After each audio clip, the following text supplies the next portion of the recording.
بسم اللہ الرحمن الرحیم وبہ نستعین وہو خیر الناصر ومعین وصلی اللہ علی محمد وآلہ الطیبین الطاہرین۔ آج رسول اکرم صلی اللہ علیہ وآلہ وسلم کی ایک بہترین حدیث ہے جو اصول کافی میں ہے۔ اس حدیث میں قرآن پڑھنے والے، قرآن سیکھنے والے حضرات، ان کی کیا عزت ہے، کیا احترام ہے اور کیا مقام ہے، اس کے بارے میں حضور صلی اللہ علیہ وآلہ وسلم فرماتے ہیں: حملۃ القرآن عرفاء اہل الجنہ۔ حاملین قرآن یعنی قرآن کو اٹھانے والے، کیا مطلب؟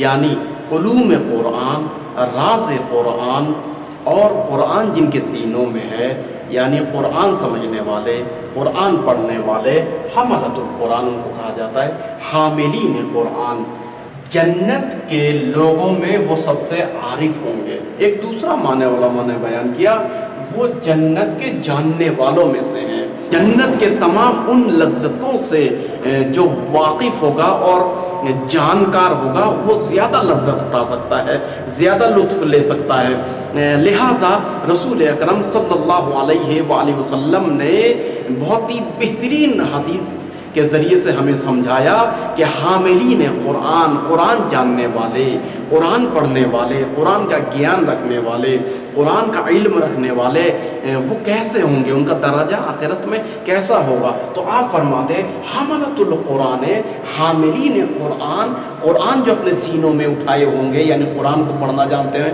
اور حافظین قرآن وغیرہ۔ عرفاء اہل الجنہ، اہل جنت میں وہ عارف ترین لوگ ہوں گے، عارفین ہوں گے۔ جی ہاں، یہ بہترین حدیث ہے اصول کافی میں۔ تو چلتے ہیں، آج کا درس جو ہے وہ ہم شروع کرتے ہیں۔ میرے پیارے بچوں، میرے پیارے ساتھیوں، قرآن پڑھنے والوں، یہ جو درس چل رہا ہے آج 10واں درس ہے۔ اس میں ہم وہ حروف کے جو سائلنٹ رہتے ہیں اور کبھی سائلنٹ رہیں گے، کبھی نہیں پڑھے جائیں گے، یہ آپ کے اوپر ہے، آپ اس کو سائلنٹ رکھتے ہیں یا اس کو جو ہے پڑھتے ہیں۔ جی ہاں، تو اس کو آپ کو سمجھنا ہے۔ فرض کیجئے یہ حروف آپ کے سامنے آئے تو آپ کو پتہ تو چلے کہ بھئی اس کو پڑھنا ہے یا نہیں پڑھنا ہے۔ اگر یہ قواعد، یہ قاعدے، یہ گرامر، یہ فارمولے آپ کو نہیں معلوم ہوں گے تو آپ مسٹیک کریں گے اور صحیح سے نہیں پڑھ پائیں گے۔ لہٰذا اس کا سیکھنا نہایت ہی ضروری ہے اور اتنا سخت بھی نہیں ہے۔ وہ حروف کے جو سائلنٹ رہتے ہیں، لکھے جاتے ہیں، پڑھے نہیں جاتے، ان کی دو قسمیں۔ ایک وہ ہے کہ جو ہمیشہ نہیں پڑھے جائیں گے، وہ 4 ہیں، واو ہے، الف ہے، لام ہے، یا ہے، اور ان کی داستان ہم نے بیان کیا تھا اگر آپ کو یاد ہوگا۔ اب دوسرا مرحلہ ہے وہ حروف جو لکھے جاتے ہیں مگر کبھی پڑھے جاتے ہیں اور کبھی نہیں پڑھے جاتے ہیں۔ ان کی 2 قسمیں ہم نے بیان کی تھی۔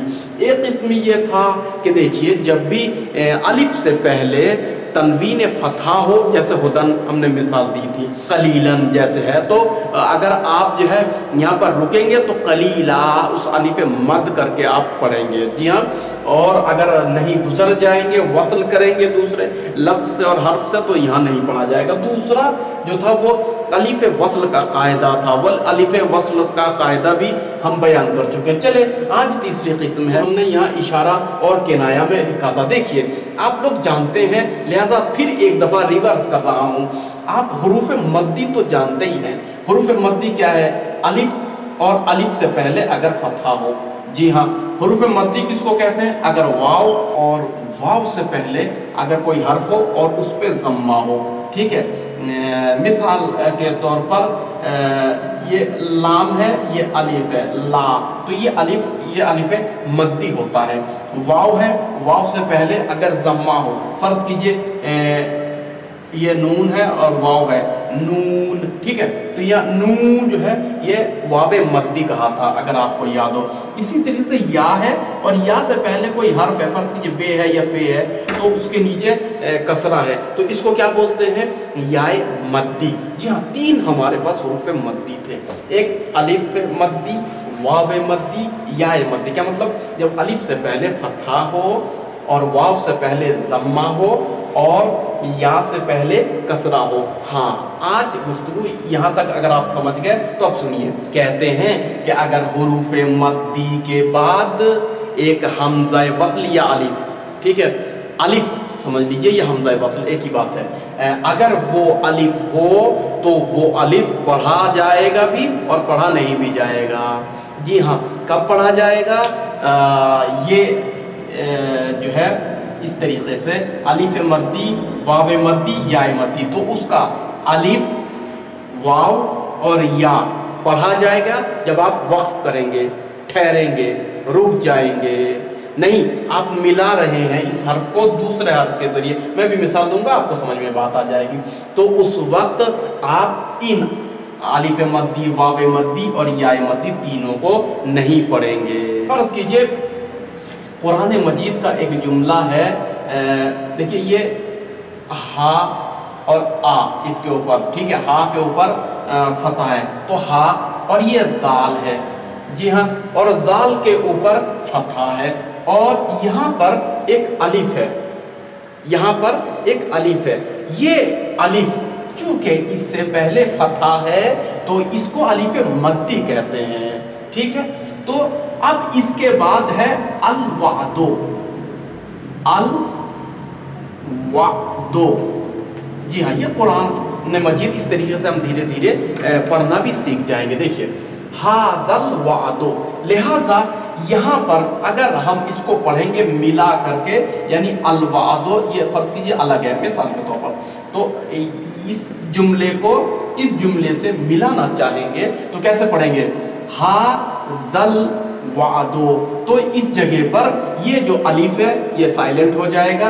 یہ جو الف ہے یہ الف مدی ہے، یہ حمزہ وصل ہے جو ملانے کے لیے، لہٰذا حمزہ وصل تو پڑھا نہیں جائے گا. اس کا قاعدہ پہلے ہم بیان کر چکے ہیں.